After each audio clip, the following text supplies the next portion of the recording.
پھر میں اس کو دہرا دیتا ہوں. 10 سال کی عمر میں حفظ کیا، 12 سے 13 سال کی عمر میں علمی حلقات میں جانا شروع کر دیا. آپ نے ہجر اسود کے ساتھ ملتزم کے ساتھ چمٹ کے دعا کی کہ یا اللہ میں لوگوں کو دعوت دینے لگا ہوں تو اس دعوت کے اندر قبولیت عطا فرما. اور گاؤں کی حالت یہ، لوگ آخر آج بھی آپ سندھ کے دور دراز علاقوں میں چلے جائیں، جنوبی پنجاب میں چلے جائیں، آپ کو اندھا دھند قوم نظر آئے گی جو طواف کرتی ہے قبروں کا. آپ کو بڑی تعداد میں لوگ نظر آئیں گے کہ جن کو کلمے کے بعد کچھ پتہ نہیں ہوگا، اور عین ممکن ہے کلمہ بھی نہ پتہ ہو. آپ کو بڑی تعداد نظر آئے گی کہ جن کے نزدیک ایمان، آخرت، قرآن یہ سب کچھ نہیں ہوتا. کوئی کہتا ہے کہ فلاں نظام فلاں چلا رہا ہے، فلاں چلا رہا ہے، فلاں چلا رہا ہے. یہ تو پاکستان میں بھی یہ سچویشن.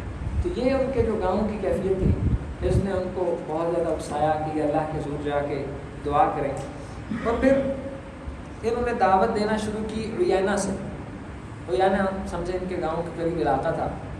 وہاں کے سب سے پہلے دعوت دیتے دیتے نا وہاں کا جو حاکم تھا، عرب چھوٹے چھوٹے قبائل پہ مبنی تھا کہ ایک قبیلے کا اپنا حکمران، ایک کا اپنا.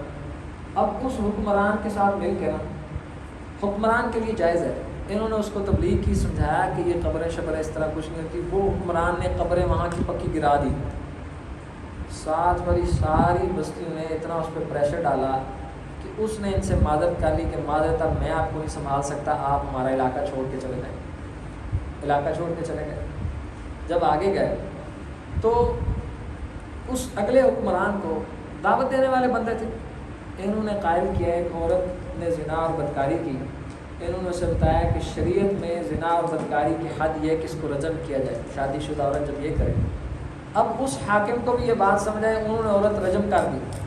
جب رجم کی تو پورے معاشرے میں طوفان مچ گیا، ہر طرف سے حکمران رابطہ کرنا کہ یہ کیا کر رہے. ان کو وہاں سے بھی نکال دیا. آپ نے دیکھا کہ جب انسان توحید کی اور حق کی صحیح معنی میں دعوت دے تو پھر اس کا انجام اپنی بستی سے نکلنا ہوتا ہے. یہ انبیاء کی لمبی تاریخ ہے. اور یہاں نا میرے اوپر بھی سوال، آپ پہ بھی. ہم تو کبھی نہیں نکلے بستی سے، بس یہ سوچتے آئیے گا. اگر ہم نہیں نکلے تو پھر یا ہم نے دعوت صحیح نہیں دی یا دیتے ہی نہیں، وہاں سے بھی نکل. اب اللہ کو جو منظور نکلتے نکالتے ریانہ سے یہ پہنچ گئے درعیہ.